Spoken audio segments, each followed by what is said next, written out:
मंगल भवन मंगल हारी।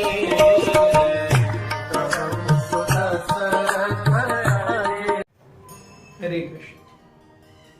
हमने देखा किस प्रकार से वाली और सुग्रीव एक दूसरे के ऊपर बहुत घमासान प्रहार कर रहे थे और प्रभु राम ने सुंद और उपसुंद की कथा बताई और वहां से फाइट सीन से वो चले गए। इसके बाद में वाली जिस प्रकार से सुग्रीव को आहत कर रहे थे, सुग्रीव राम को ढूंढ रहे थे कि उनका मसीहा कहाँ है, उनका तारणहार कहाँ है, लेकिन जितना सुग्रीव ढूंढे तारणहार तो मिले नहीं, क्योंकि तारणहार है ही नहीं। तो देख करके कि he has been deceived by Ram, Sugriva felt very bad कि अगर राम को ऐसा ही करना था तो उन्होंने मुझे यहां बुलाया क्यों, मुझे इस प्रकार से मार क्यों पिटवाई। लेकिन अब जानते हुए कि अरे भाई this is the last attempt, अगर मैं कुछ नहीं करूंगा तो मैं मर ही जाऊंगा। फाइनली वाली ने अपनी सारी शक्ति के साथ में सुग्रीव ने अपनी सारी शक्ति के साथ में वाली के ऊपर एक कूद मारी। इतनी शक्ति थी वो कि वाली वॉज नॉट एक्सपेक्टिंग इट। वाली थोड़ा सा डिसबैलेंस हो गए। वाली के डिसबैलेंस होने का ये अवसर लेकर के जितनी शक्ति थी हाथ में वो सब लेकर के सुग्रीव भागने लगे। सुग्रीव ऐसे भाग रहे थे कि बाप रे मृत्यु उनका पीछा कर रही हो। और हो क्यों नहीं, वाली उनके लिए भी मृत्यु ही थी। वाली शक्ति में ज्यादा थे लेकिन सुग्रीव फुर्ती में ज्यादा थे।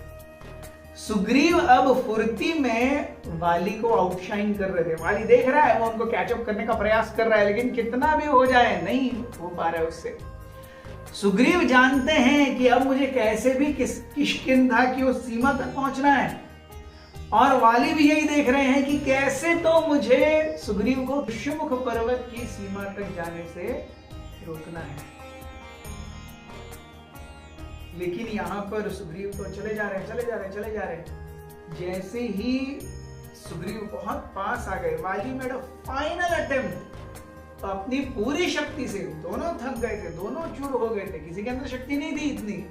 लेकिन हम जब कह रहे हैं सारी शक्ति और एकदम बहुत सारी शक्ति, इट इज ऑल कंपैरिजन। ये ऐसी अवस्था में जो हो सकता है। सो वाली ने एक फाइनल अटेम्प्ट किया, एक जोर से छलांग मारी सुग्रीव की ओर, लेकिन सुग्रीव देख रहे थे, उन्होंने क्लेवरली डॉज की वाली की वो छलांग और पहुंच गए ऋष्यमुख पर्वत की कक्षा के अंदर। ऋष्यमुख पर्वत की कक्षा के अंदर पहुंच करके सुग्रीव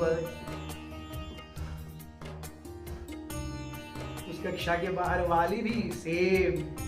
दोनों के अंदर बिल्कुल शक्ति नहीं है, लेकिन दोनों एक दूसरे को जैसे देख रहे हैं।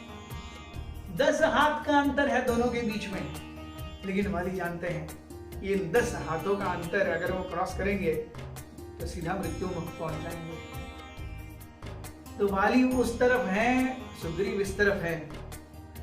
सुग्रीव ने एक अट्टाहस किया।